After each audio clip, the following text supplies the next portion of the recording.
From Lagos, the nation's commercial capital, this is the news at 10, live from Channels Television. Reporting tonight, Bimbo Oloibe. Hello and welcome. Tonight, Nigerians in the United Kingdom express worry over negative political activities, call for good governance and confidence building among citizens. Zamfara People's Democratic Party pays solidarity visit to President Jonathan, reassures of their support. Federal government allays fears of impending pump price hike nationwide, directs security agencies to arrest oil marketers hoarding products. And at least 4 people reported killed when a car bomb exploded in a residential neighborhood in southern Beirut. On business news tonight, CBN set to resume forex trading at the interbank market next week.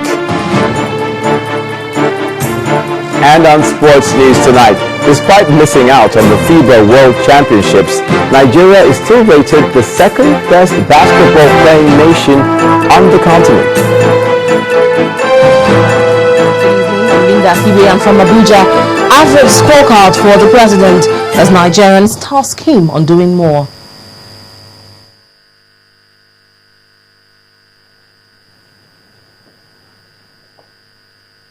Focus on good governance and leave political jostling for 2015. This is the view of some Nigerians in the UK who have expressed their vision for 2014 against the backdrop of the security and political crises that took centre stage last year. They have called on the federal government to restore the confidence of citizens at home and abroad by delivering on the promises of development, while also urging the rising opposition to focus on ideologies and not mudslinging. Doris Okenwa reports from London. The new year is in full swing with some days in already. With celebrations and merrymaking over, time now to get down to business.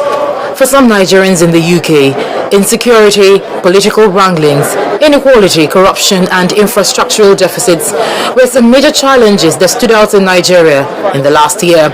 It came to a point where we were wondering what is really happening in Nigeria. Are we really going to remain intact together as a nation? And it gave us great concern. We should pray for Nigeria to attain greater status of security. Through that we'll be able to also grow our economy, we'll be able to provide jobs. This is not to say, of course, that there was no sliver of progress in 2013. I think that the politicking gets in the way of acknowledging some of the contributions and the real achievements that the government has made. And that creates a perception that nothing really is happening in the country, but there's a lot that's going on. An environment was created that made it look like Nigeria was in turmoil, like Nigeria was politically unstable, the government was a little bit confused, they were unable to communicate their vision. And here we stand in 2014 with fresh promises, plans and projects. It is not enough for people to say there's an opposition. What does it mean to have one, and what are they offering that is different from what the ruling party is offering? And that's the sort of quality of debate, because most of what we find these days is that people say, oh, the PDP has done this, has not done that. When the government is more involved in politics, when the government gets involved in writing letters and replying back to letters that have been written to them, then of course we're in trouble. Good governance and opportunities for the teeming population again is emphasized. Let there be jobs. We keep hearing about different programs, different movements, but yes, let there be an increase. Let Nigeria be able to compete with the world, not just Africa, the world. Now on corruption, I want to see things happen. Let us understand what our money is being used for. Let the people responsible for this corruption problem be dealt with. Well, there is no gainsaying that 2014 is a very strategic year for Nigeria if you consider, first of all, that governorship elections are built to hold in some states of the Federation this year, not to mention the political machinations and mythic schemes that will be plotted and hatched in this same year. And in between are the people who continue to beg and cry for more fulfillment of the promises of elections past. Doris Okenwa, reporting for Channels Television News, London. And back here in Nigeria, some PDP members from Zamfara State visited the presidency to express support for Dr. Goodluck Jonathan. But they were received by the Vice President, Namadi Sambo, who lauded the visitors for their full backing for the present administration. The Vice President held a closed-door meeting with them for over 2 hours at the General Hassan Katsina Usman House. After the meeting, the leader of the group and Minister of State for Works, Mr. Bashir Yuguda, told journalists that they came to show solidarity with the presidency and express their support for him to ensure the sustainable growth of the party in Zamfara State. The delegation felicitated with the Vice President on the occasion of the New Year 2014. The delegation also used the occasion to brief the Vice President on the political situation in Zamfara State. The stakeholders expressed their willingness to further develop more strategies and tactics to forge a common front so as to ensure peaceful political activities and compliance to due process. After briefing the Vice President, all the stakeholders unanimously, number one, express our confidence in the leadership of President Goodluck Ebele Jonathan GCFR and declare our unalloyed support for Mr. President and his administration. Two, express our unshaken belief in the unity and indivisibility of the Federal Republic of Nigeria.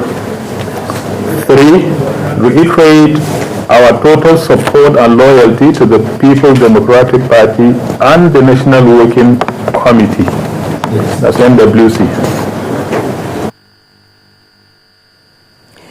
The year 2014 appears to be laden with blessings, considering the way in which the year was ushered in across the country. From the southwest to the Niger Delta and in the north, the celebrations were in different manners and styles. From gift-giving to jubilation and fireworks displays, people in different states wore smiles, which suggests that despite the country's challenges, there's a lot to be thankful for.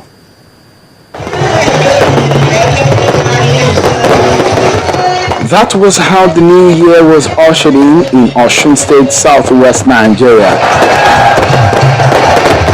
The spectacle was created with the fireworks that sure brightened the faces of the people of the state. And when the day broke, the wife of the governor of Osun State called at the hospitals where new babies were born.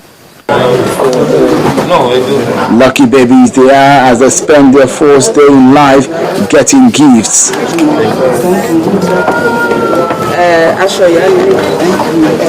As babies were being blessed in Osun State, smiles filled the faces of patients at some hospitals in Abia State when the First Lady visited and decided to pay their hospital bills. The patients for a moment forgot their ailments and took to the dancing floor.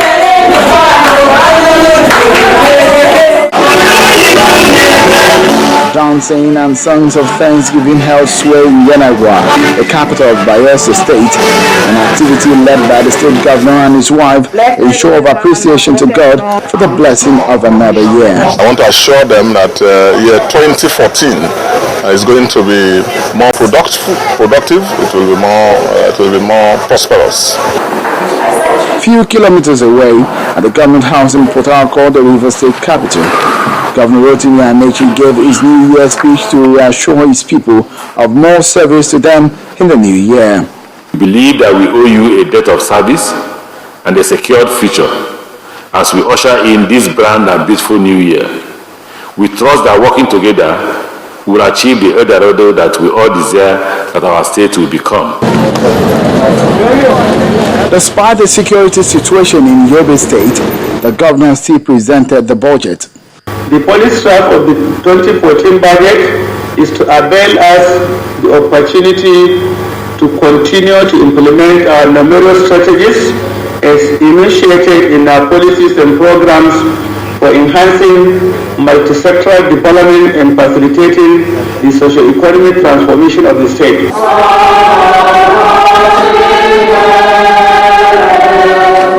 worshippers in Jos, north-central Nigeria, were at various churches. Different strokes for different folks. That's the way the welcoming of the new year has played out across the country. No matter how anyone wishes to usher in the new year, national security and prosperity for all is a wish definitely not too big to ask for.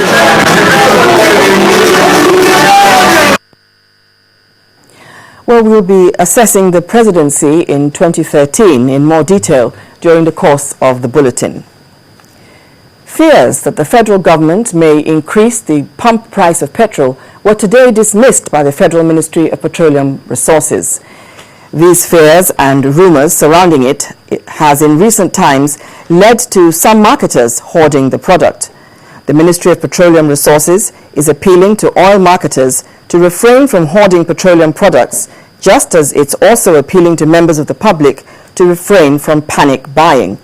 The Department of Petroleum Resources, DPR, and the Economic and Financial Crimes Commission, EFCC, have also been directed to deal with those engaged in the hoarding of petroleum products. The Permanent Secretary of the Ministry of Petroleum Resources, Mr. Danladi Kifasi, has assured the public that it has made enough arrangements to guarantee the availability of petroleum products in the entire nation, even as he stated that neither the ministry nor any of its parastatals has been given any instruction to activate a new pump price as is being speculated.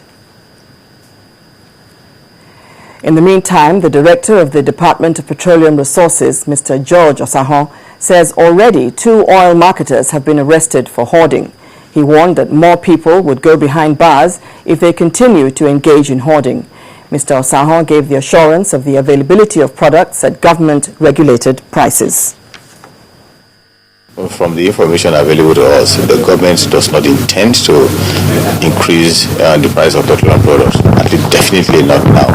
And I'm sure you know that some people are already panicking. There's what they call panic buying. People are scrambling, looking for fuel. It is just not necessary because there's no plan on the part of government to increase the price of petroleum products. Because if there's no need for anybody to panic because there's no increase in price of petroleum products, there's also no need for anybody to want to profit here. On our own part, we believe that there should be some element of honesty and sanity as well as discipline on the part of marketers. Therefore, they should conform to the rules, sell at the normal price. We have seen 1 or 2 areas where there have been some increases.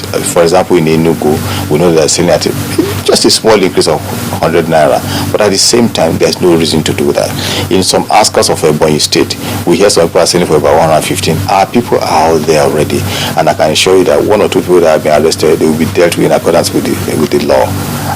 There's no reason for anybody to panic. There's no reason for anybody to increase the price of petroleum products. There should be sanity. People should go about their duties and buy fuel normally. In part 2, after the break, work resumes nationwide, but some civil servants were absent in Abuja. That's in a moment. Do stay with us.